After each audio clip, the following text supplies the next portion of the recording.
y todas las ecuatorianas votamos el 20 de agosto del año pasado por el sí dejar el petróleo en el subsuelo del bloque 43 del Parque Nacional Yasuní, ¿no? Una victoria histórica, casi el 60% por el sí, más que cualquier otro candidato en los últimos 20 años de historia de esta república. Y lastimosamente hemos escuchado las declaraciones de intenciones del actual gobierno de mantener la extracción de petróleo en este bloque petrolero, ¿no? Y esto es contradictorio en varios niveles, ¿no? Y creo que es, para no alargar mucho esta primera parte de esta respuesta, en términos legales, en primer lugar, el artículo 1 de la Constitución del Ecuador claramente establece que el poder radica en el pueblo, ¿no? Y si es que el pueblo ecuatoriano votó por sí dejar ese petróleo en el suelo, eso es lo que debe primar y eso es lo que debe respetar cualquier presidente que se declare demócrata. Y el actual presidente en campaña lo dijo varias veces, más de 5 veces, que él iba a respetar los resultados de esta elección y que él estaba también de acuerdo, así como usted y así como yo, en dejar ese petróleo en el subsuelo porque sabemos que no es ni rentable, ni es ecológico, ni protege los derechos de la naturaleza, ni de los pueblos y nacionalidades que ahí habitan, ni de los pueblos en aislamiento, y peor aún, es deficiente contra la lucha del cambio climático, que es uno de los grandes frentes que ahora tenemos que guerrear como ciudadanía global, ¿no? Y estamos viendo lo que está sucediendo en la costa ecuatoriana y las cosas se van a seguir poniendo peores. Entonces, ¿qué está pasando? Que hay intenciones de no respetar la voluntad popular. ¿Qué acciones se van a tomar? Hay muchas acciones, muchos frentes que se están formando, sobre todo y protagonizando este frente está la nacionalidad guaraní, que ha insistido en realizar un primer diagnóstico de lo que está sucediendo en su territorio para saber a ciencia cierta cuáles han sido las vulneraciones desde el Estado, ¿no? Desde estos más de 50 años de contacto forzado solamente por la extracción petrolera, cuáles son las condiciones de su territorio, cuánto está afectando el tema del derrame, cuánto realmente tiene acceso a salud, educación, etcétera, y con eso, pues, realmente generar no solamente las denuncias necesarias al Estado para que obviamente esto se arregle, sino lógicamente generar un plan a largo plazo, una visión a largo plazo, que eso sería un modelo a seguir en el futuro, que una nacionalidad entera pues se organiza alrededor de generar un nuevo sistema, un nuevo orden en su territorio, ¿no? Aparte de esto, ¿no? Que está protagonizando la nacionalidad guaraní del Ecuador, también hay otros frentes que están dando una zambullida al tema legal, con temas de veedurías ciudadanas, con temas obviamente de denuncias, sobre todo involucrando la participación ciudadana, que ha sido siempre lo clave y lo crucial en todo esto, para que efectivamente sea desde la ciudadanía, ¿no? La que hagamos una veeduría a lo que esté sucediendo en este bloque petrolero, ¿no? Entonces, tenemos estos frentes, ¿no? Este frente desde las nacionalidades guaraní, este frente también legal y de veedurías y de participación ciudadana, y obviamente no queda afuera ningún otro frente que vaya a ser una exigencia a la Corte Constitucional para que haga una revisión y haga un seguimiento a su propia sentencia, porque recordemos que esta consulta popular se dio para resarcir los derechos de participación ciudadana de todas las personas que hace más de 10 años firmamos, ¿no? Esas 756,000 personas que firmamos por esta consulta popular. Entonces, en términos legales, eso es lo que está pasando, y eso es un poco a donde se está dirigiendo todos los esfuerzos colectivos. Estamos hablando con Jorge Andrés Espinosa, vocero de la campaña Sí al Yasuní. Yo quiero hacerle una consulta, Jorge Andrés, y es sobre el tema de la consulta ambiental, asimismo también con el tema de la transición ecológica planteada por el gobierno pasado, y creo que este mismo gobierno continúa con en esa misma línea, se puede decir. A mí me preocupa mucho, como ambientalista, porque yo lo digo abiertamente, la gente lo sabe. A mí me preocupa mucho que al momento de implementar desarrollo sostenible se siga queriendo implementar el consumo sostenible, que no existe. ¿Ok? O sea, no existe como tal algo que yo te puedo seguir contaminando. O sea, de hecho, eso nosotros lo hablábamos pues desde hace mucho tiempo atrás pues con las personas, pues, con los académicos con los que yo me reunía respecto del tema, me reúno respecto del tema. Entonces, pregunto, ¿cree usted, ya habiendo aprobado los derechos de la naturaleza en la Constitución, estando en la ley, eh, que la legalidad, o sea, la legalidad implementada dentro de los artículos del Código Orgánico del Ambiente, asimismo con la Constitución, protegen en serio los derechos de la naturaleza, asimismo también la política pública de la transición ecológica? Porque no sé, o sea, como le digo, en cierto sentido es positivo, pero igualmente también sigo consumiendo. Entonces, no lo sé, o sea, puede haber una dicotomía ahí. Eh, Cuénteme mejor, Andrés. Sí, yo comparto totalmente esta visión de que hay una dicotomía, ¿no? Entre generar un desarrollo sustentable y realmente hacer una transición justa, ecológica. Y esto tiene mucho que ver, creo, con un panorama a escala global, ¿no? En cómo funciona la economía a escala global, no solamente al interior del país, sino cómo desde los países ricos, ¿no? Por ejemplo, generan una deudas, literalmente, nos endeudamos con los países ricos a cambio de, obviamente, que extraigan nuestros recursos naturales y no solamente pongan, pues, todas las lógicas pues, de suma. En contra de los derechos laborales, en contra de los derechos de naturaleza, bases militares, etcétera, sino que todo esto pues genera extractivismo y por ende cambio climático. Entonces yo creo que esta dicotomía a la cual tú estás apuntando es precisamente en la escala global, es ver cómo no está funcionando todo este gran sistema y todo este gran engranaje y cómo desde aquí, desde Ecuador, y por eso es que hacemos tantas barras a lo que está sucediendo ahora en territorio guaraní, porque realmente sí es un cambio, ¿no? Es buscar una soberanía en estos territorios y que podemos justamente repensar cómo vamos a hacer toda nuestra nueva, nuestro consumo de energía, de dónde va a salir la energía, nuestra materia que consumimos, cómo nos transportamos, es poner en cuestionamiento todo eso, ¿no? Yo creo que todo eso es lo que tenemos que realmente repensar desde nuestras ciudades, desde nuestras localidades y territorios que habitamos, para efectivamente tener una economía mucho más circular y democrática. Porque yo les pregunto a ustedes, ¿no? A mí, por ejemplo, como quiteño, nunca me han preguntado de dónde quiere que salga la energía, ¿no? Que consumo. A mí nunca me han preguntado.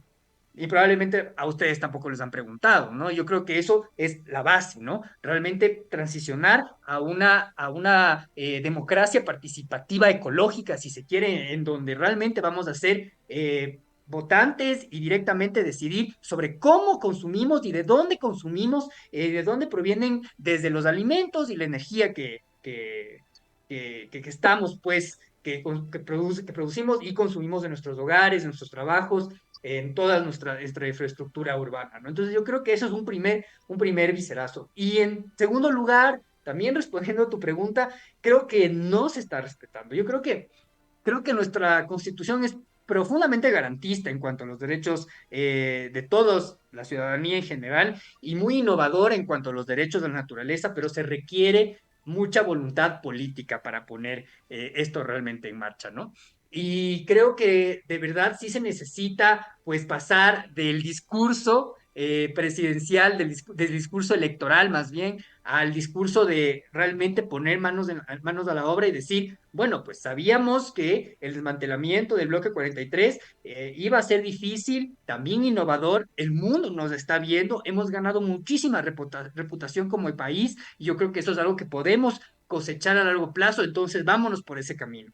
Sin embargo, creo que realmente lo que está pasando es que estamos cayendo en las mañas y en las trampas, en la presión de este mecanismo internacional del cual estoy hablando, ¿no? De esta forma en la cual se genera deuda, extractivismo y más cambio climático, ¿no? Y esto es lo que está presionando a que siga operando el bloque, así como lo que está presionando para que recibamos toneladas y toneladas al año de basura de Asia, incluso pues más productos transgénicos, que bueno, eso es otra discusión, pero creo que esto es parte de este gran engranaje y creo que no se están respetando los derechos y necesitamos realmente ser muchísimo más coherentes y muchísimo más eficaces e inteligentes en cómo vamos a frentear todo lo que se viene como ciudadanía global. Perfecto, vamos con Mauricio Casa. Gracias, Eduardo. Señor Espinosa, lo he escuchado atentamente. Y bueno, concuerdo con muchas de las cosas que usted señala. Sería un mejor planeta si evidentemente cuidáramos la casa, la única casa que tenemos, porque si esta casa sucumbe no tendremos a dónde ir. Hasta donde conozco no hemos conquistado todavía el espacio para poder habitar otro departamento. Esta es la única casa. Estamos de acuerdo en eso. Ahora, me preocupa el tema y quiero apartar un poco al Estado formal como tal y puedo tratar de razonar la pregunta. Sí, el Yasuní, todo sería espectacular dejar el petróleo abajo y todo, espectacular conceptualmente hablando. Pero me preocupa que habiendo un Estado formal, sí hay, perdón que haga el símil de esta naturaleza, una especie de Estado clandestino donde industrias multimillonarias están despedazando al Ecuador y tenemos una minería ilegal que hace latrocinios siempre y tenemos la industria maderera también ilegal que también está deforestando esos sectores importantísimos. Y quisiera saber ustedes como organización qué están haciendo más allá de levantar la voz de protesta para atacar a ese Estado paralelo que puede llegar a ser inclusive hasta más fuerte y pesado que el Estado formal. Es muy buena la pregunta, muchas gracias. Creo que incluso parte de esa respuesta es también apuntar a ese estado paralelo que son pues las multinacionales que también están operando dentro del país y son quienes realmente se benefician de muchas de las industrias extractivas, ¿no? Revista Vistazo sacó una continuación a su propia reportería de investigación de quiénes son las empresas que operan en el bloque 43, en este caso el Yasuni de lo que estamos hablando, ¿no? Y cuánto realmente ganan, ¿no? De la explotación de este bloque petrolero, considerando a cuánto se estaba proyectando el barril de petróleo cuando se decidió la extracción de ese petróleo, a pesar de que en el futuro ya se plantea el mundo entero en que el precio del barril vaya a caer. Creo que eso es una primera parte, ¿no? También entender esas dinámicas de esas. Ahora, también es verdad que, por ejemplo, Código Vidrio ha también realizado investigación en cuanto a quiénes son los mayores beneficiarios también de las industrias ilícitas, ¿no? Como por ejemplo la minería ilegal. Y sabemos que son muchas de las organizaciones del crimen organizado las que están ahí. Y ahí es cuando realmente también tenemos que repensar qué significa toda la industria extractivista, ¿no? La industria minera, la industria petrolera, porque esta viene genéticamente diseñada para ser violenta, para entrar violentamente a los territorios, para invadir estos territorios y precisamente perjudicar y ellos beneficiarse. Hace un par de años, yo no sé si ustedes recuerden, hubo todo el caso de La Merced, Buenos Aires, La Merced, en Imbabura, donde había, el Estado concesionó una mina y el proceso para que la comunidad apruebe y acepte fue profundamente violento. O sea, estamos diciendo que la comunidad no fue consultada, porque se teme que es una consulta ambiental, no fue consultada debidamente, ellos rechazaron a la minera, el Estado, ¿qué fue lo que hizo? El Estado pues mandó a militarizar y el momento que mandó a militarizar agredió a un montón de gente y hay videos muy horrorosos en donde hay militares golpeando abuelitas, es muy fuerte cómo opera también el extractivismo, así como el Estado se pone del lado del extractivismo. Y finalmente, entonces eso es importantísimo entender, ¿no? Y cómo es realmente el extractivismo una mano más y cómo abre, cómo permite esto, que incluso el crimen organizado tenga una mayor expansión y un mayor financiamiento, ¿no? Entonces, por eso, incluso como organizaciones y como colectivos, mucho de lo que estamos haciendo es precisamente fortalecer los territorios en donde sabemos que también hay estos peligros para que hagan sus propias zonas protegidas, para que puedan ser ellos mismos sus guardianes de sus territorios y puedan hacer no solamente un seguimiento, un levantamiento de información biológico como se está haciendo ahora mismo en el Napo, en la provincia del Napo, o declarando de interés de patrimonio cultural e inmaterial, como en el caso de Piatúa, ¿no? O en la misma costa, ¿no? También protegiendo estos territorios, buscando alternativas no convencionales, ¿no? Que ha sido como siempre un poco la búsqueda, ¿no? De buscar formas en la cual el De gobierno pronto, central señor pues ha Espinosa, fallado o no ha podido si me hacer de él. permite, si me permite interrumpir, de pronto sería muy importante que el Estado permanezca con una actividad formal. De repente eso podría ayudar. Señor Espinosa, le voy a dar paso a Luisa Delgadillo, mi compañera, mi partner acá, también tiene preguntas para usted. Gracias por contestar mi inquietud. Muchas gracias, Mauricio y compañeros. Jorge, he escuchado con atención y más bien yo quisiera preguntarle a usted desde su respetable punto de vista y como un conocedor a profundidad de estos temas, ¿cuánto puede ayudar la implementación de la llamada economía verde, que pueda de alguna manera, aquí en nuestro país, como se trata de hacerlo y se busca, es una corriente mundial desde el 2008, apuntar hacia mejorar nuestros hábitos de consumo, porque en el mundo nos hemos vuelto muy consumistas y consumimos mucho más de lo que nuestro planeta está en capacidad o en condiciones de poder regenerarse.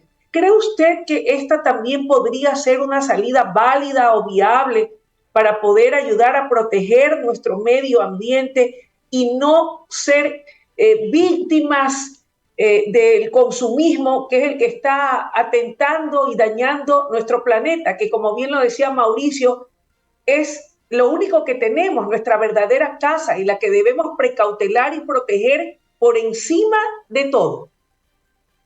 Sí, muchísimas gracias, Luisa. Sí, comparto, es nuestra única casa y es por eso que tenemos que ser plenamente conscientes de lo que estamos haciendo y ser conscientes de eso es también reconocer dos niveles, ¿no? La una, ¿no? La de esta economía local, la de este consumo de escala, pues, urbana, en donde podemos realmente decidir desde a quién vamos a comprar nuestros productos, ¿no? Si es que va a ser a una grande corporación, ¿no? Que sabemos que está degradando ríos y contaminando bosques, destruyendo ecosistemas, o si es que efectivamente vamos a empujar y sostener economías locales en donde sabemos que no utilizan pesticidas, ¿no? Como sucede aquí en Quito, hay varias organizaciones que trabajan huertos familiares y que los venden a las familias, ¿no? De toda la ciudad. Probablemente suceda esto en muchos otros lugares. Eso ya es una decisión que podemos tomar y creo que sí ayuda muchísimo, ¿no? Porque precisamente estamos ayudando no solamente a mejorar la economía de personas que están también en las periferias de las ciudades, sino que además también estamos buscando alternativas para no consumir más plásticos, para no consumir más pesticidas que también son derivados del petróleo, ¿no? Pero ahora también esto tiene una capa mayor, ¿no? Si se quiere, otro lado de la moneda, y que es realmente quienes producen más gases de efecto invernadero, ¿no? Y de donde más provienen, no somos los países más pequeños, ¿no? No somos estos países de la periferia global, no somos estos países pobres que somos además los más afectados por el cambio climático. Vimos hace unos días cómo Chone estaba totalmente invadido, como Puerto Engabao también quedó desconectado, sin internet, sin electricidad, y todo esto genera unos problemas de salubridad terribles. Somos los más afectados y sin embargo no somos los mayores culpables. Es menos del 1% lo que el Ecuador contribuye al cambio climático global y sin embargo somos uno de los más afectados, ¿no? Y Y fíjese ahí es usted, donde realmente, sí, sí, y dígame. fíjese usted, Jorge, solo como corolario de mi parte, y quisiera oír sus impresiones, incluso viendo a través de ciertos documentales, he viajado, probablemente no tanto como usted o como los demás compañeros del panel, pero yo veo que en esos otros países o en esos otros continentes que ya están desarrollados o son más civilizados que nosotros, fíjese usted que lo que usted dice es muy cierto. De alguna manera ellos nos venden un mundo de oropel en donde nos invitan a consumir, a tener el carro de último modelo. Pero sin embargo, en las grandes potencias hay poblaciones y ciudades grandes en donde ya no se usan los vehículos para movilizarse, sino que se movilizan en bicicleta, fíjese usted. ¿Por qué? Porque así no contaminan el ambiente, pero en cambio acá nos venden la idea de que estar top, ser cool, estar súper bien, es que cada uno, si hay 5 miembros en una casa, los 5 quieren tener coche. Entonces, solamente a guisa de ejemplo, traigo a colación esto porque me parece un dato interesante a considerar en cuanto a nuestros hábitos, en cuanto a lo que nos venden y cómo nos dejamos seducir por ello, dañando nuestra salud, contaminando el ambiente y endeudados hasta el cuello cuando gastaríamos mucho menos en una bicicleta, mejoramos el ambiente y hacemos ejercicio. Sí, totalmente. Yo creo que esto es cambiar el mito entero de qué es desarrollo, de qué es ser rico, ¿no? Y yo creo que eso es una gran lección que nos pueden dar, pues, nuestros hermanos y nuestras hermanas de las diferentes comunidades de la Amazonía, por ejemplo, en cómo se define esta riqueza, ¿no? Cómo se define esta salud, incluso salud comunitaria, ¿no? El poder Así tener es. contacto con la naturaleza, espacio de descanso, tiempo de descanso de calidad, tiempo para la familia, todo eso creo que forma parte de cambiar ese gran mito, ¿no? Y luego en términos urbanos, que un poco, un poco rescatando lo que decía de cómo en otros países utilizan bicicleta, y así mismo como utilizan bicicleta, tienen comunidades, se llaman cooperativas de energía, ¿no? Que son pequeñas manzanas de la ciudad, las cuales han decidido independizarse del sistema central, y es más, le venden al sistema central su energía que producen y eso genera una economía para esa pequeña vecindad y genera un ahorro también para ellos. Y obviamente, de nuevo, volvemos a esto que les decía, que es poder decidir de dónde viene de dónde viene la energía y obviamente esto genera menos corrupción, menos burocracia, más economía local y obviamente más energía renovable, ¿no? Porque vamos a saber efectivamente que no estamos utilizando una fuente de energía contaminante. Ya una escala de ciudad sí creo que es importante y esto sí es un fuerte llamado de atención. Yo creo que eso sí compartimos las personas que por lo menos hasta ahora entiendo de este panel, cómo estamos organizando nuestras ciudades, ¿no? Cómo realmente nuestras ciudades están siendo pensadas a largo plazo, con estas fraccionadas, totalmente distantes, las pequeñas islas entre ellas, ¿no? En donde siempre vamos a necesitar el auto para movilizarnos y no tenemos realmente ese espacio entre peatones, pues, para generar este tejido social tan importante que se genera en donde, en las calles, ¿no? Mi querida Bueno, Wendy, oh, ahí está, Leonidas. Jorge Andrés, ¿cómo está? Gracias, Luisa. ¿Cómo está? Buenas tardes, Jorge Andrés. Un gusto saludarlo. Yo quería consultarle. La consulta por el Yasuní obviamente decidió que el petróleo se quede bajo tierra. Pero el Ecuador está pasando por una situación muy crítica en la parte económica. Necesita recursos. El gobierno cree que existe esa posibilidad de pronto de postergar un poco el cierre del campo petrolero del ITT. ¿Cuál es la posición de ustedes que fueron los que llevaron adelante este proceso para que justamente se deje el petróleo bajo tierra y se lo siga explorando cuando en este momento el país necesita más recursos, necesita más dinero? ¿Cuál es la posición de ustedes, Jorge Luis? Gracias. Este es el meollo del asunto, ¿no? Precisamente alrededor del tema económico. En mayo del año pasado, cuando la Corte Constitucional llamó a una audiencia pública para precisamente debatir si es que daba paso a la consulta popular, todo giraba en torno al económico. Así tal cual como ahora me lo acaba de preguntar, ¿no? ¿Cuánto realmente gana el Ecuador del bloque 43? De esto era lo que los jueces y las jueces de la Corte Constitucional le preguntaba a Petroecuador, al Ministerio de Finanzas, a la Secretaría de Jurídica de la Presidencia, preguntaba también a los activistas, y la respuesta desde el nivel del Estado en una primera instancia fue entregar una serie de documentación desde el Ministerio de Finanzas donde decían que ellos no podían saber cuánto realmente ganábamos del bloque 43 porque este petróleo, que además cabe decir que es muy pesado, no es como una melcocha, esa melcocha requiere muchísima más agua, muchísima más tecnología para extraerse y eso requiere más plata, más inversión. Para el Ministerio de Finanzas no podía realmente saber cuánto sacaba del ITT, cuánto era la renta petrolera. Más o menos se hacía un cálculo de cuánto en el 100% de los barriles de petróleo que el Ecuador exporta, saca diariamente, cuánto corresponde al ITT, ¿no? Y es más o menos el 10%. Entonces, si hacemos una comparación en torno a cuánto el Ecuador, el Estado central está está pensando percibir en este año de la renta petrolera es más o menos cerca de 500 millones, ¿no? Entonces es algo que es importante ver cómo mecanismos alternos pueden simplemente sustituir esa explotación que en primer lugar, ¿no? En primer lugar, no es una explotación ecológica, no es una explotación en donde podamos decir no ha habido un derrame, el mismo Estado ha reconocido los derrames que ha habido en el bloque petrolero. En segundo lugar, realmente no es rentable como pensaba Petroecuador, y esto lo dijo el mismo Santos Alvite, que fue ministro de Recursos Naturales hace, me parece, el año pasado, cuando dijo que fue un total desilusión, en esos términos tal cual, dijo que fue una desilusión hablar, explotar, iniciar la explotación del campo Ispingo, porque precisamente era un petróleo de muy mala calidad, ¿no? A nosotros los ecuatorianos y las ecuatorianas nos vendieron la idea de que la explotación de este bloque nos iba a sacar de la pobreza, así como ha sido el discurso durante más de 50 años, que la explotación petrolera nos va a sacar de la pobreza. Y no nos ha sacado de ninguna pobreza, ¿no? En realidad estamos viviendo precisamente por todas las circunstancias que hemos vivido, incluso por el extractivismo, una de las mayores crisis que ahora enfrentamos como a nivel país, ¿no? Entonces, sí es bien importante resaltar que a nivel económico, el propio Estado ha reconocido que no ha sido tan rentable, nunca ha llegado a ser una explotación de tantos barriles, de más de 50.000 barriles como quería el Estado, ha ido en franco declive y esto va a continuar por las condiciones del propio bloque petrolero.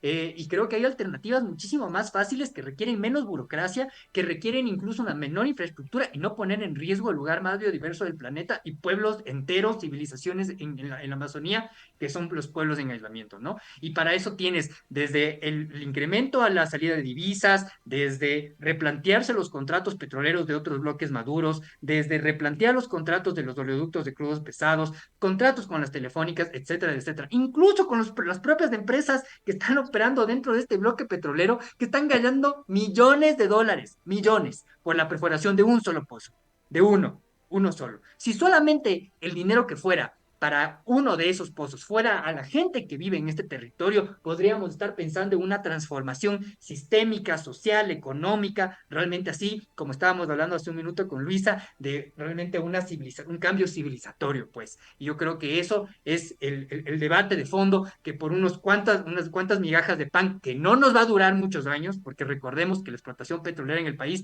nos queda apenas unos 10, 11 años más, a cambio de destruir este lugar tan mega biodiverso para que luego nos quedemos sin plata, sin petróleo, sin naturaleza y sin nada en este lugar, ¿no?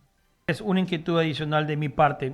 La propuesta que en su momento se hizo sobre el tema de mantener el petróleo bajo tierra, que la hizo el gobierno del expresidente Rafael Correa y que pedía apoyo internacional. ¿Es posible insistir en estrategias como esta para conservar los pulmones del mundo, de dejar bajo tierra el petróleo y las riquezas naturales a cambio de canje de deuda externa, por ejemplo, en el caso de Ecuador? ¿Es posible retomar esta propuesta? Yo creo que hay una infinidad de propuestas que tenemos que insistir para buscar alternativas, pero sobre todo lo que sí necesitamos sí es una seriedad local desde los gobiernos de turno, pero también necesitamos una seriedad internacional, porque recordemos que, por ejemplo, en cuanto a se ha comprometido la comunidad internacional para financiar todas las transiciones del mundo, incluso esta nueva línea que es Loss and Damage, ¿no? Que es en torno a las afectaciones del cambio climático, aún no llegan a ser lo esperado. Entonces yo creo que sí es importante, creo que son visiones importantes y creo que son mecanismos que en muchos lugares han funcionado. Podemos ver incluso cuáles son los países que más han recibido de apoyo internacional y son aquí Costa Rica, vecinos, han recibido muchísimo en torno a la protección de sus ecosistemas.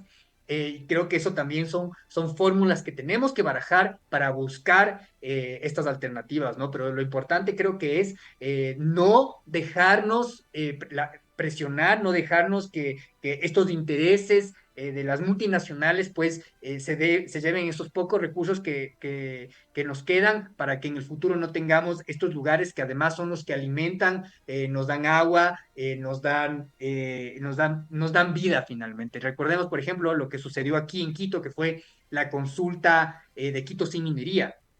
Esta consulta también sigue sin estar con el seguimiento que requiere. El municipio de Quito aún no declara a la minería como ilegal dentro del distrito metropolitano de Quito, y ahí es donde entran las instituciones del Estado a ser burocráticas, lentas, ineficientes en torno a la lucha en contra del cambio climático y obviamente para poder ser realmente demócratas y defender los resultados de las consultas populares. Y son precisamente en el caso de Quito, el noroccidente de Quito, de donde vienen muchos de los alimentos que consumimos los y las quiteños, mucha del agua que vamos a consumir en el futuro, porque recordemos que aquí, por ejemplo, en la ciudad nos vamos a quedar sin agua directamente de los glaciares y vamos a necesitar buscar fuentes alternas. Entonces, proteger estos ecosistemas como el Chocó andino aquí en Quito o el Yasuní en la Amazonía, son la mejor inversión que tenemos a futuro.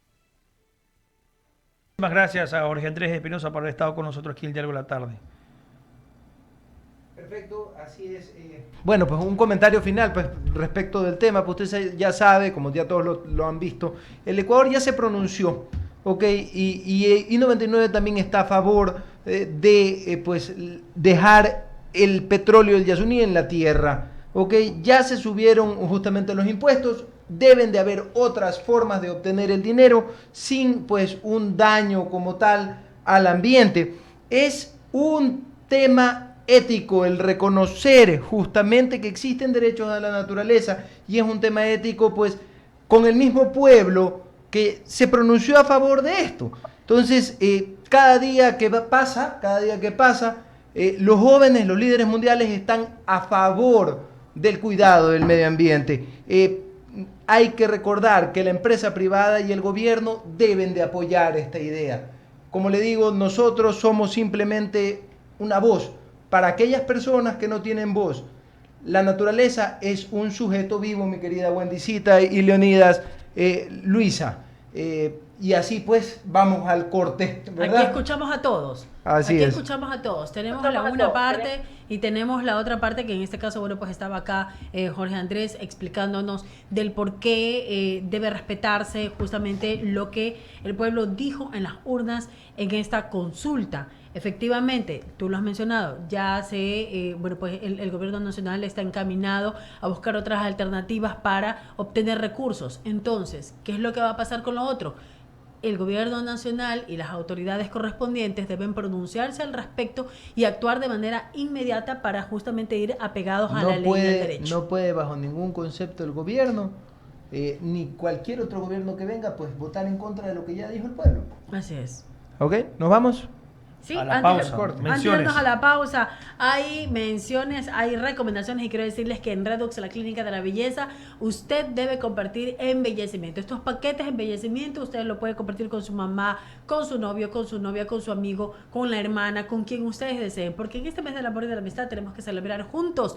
Por ejemplo, quítese esas feas ojeras que lo envejecen, reconstruya su nariz, perfílela, lo mismo el mentón, todo lo que usted desee. Eso sí, en manos de expertos, porque en Redux, Clínica de la Belleza, son expertos en embellecimiento y también en armonía facial.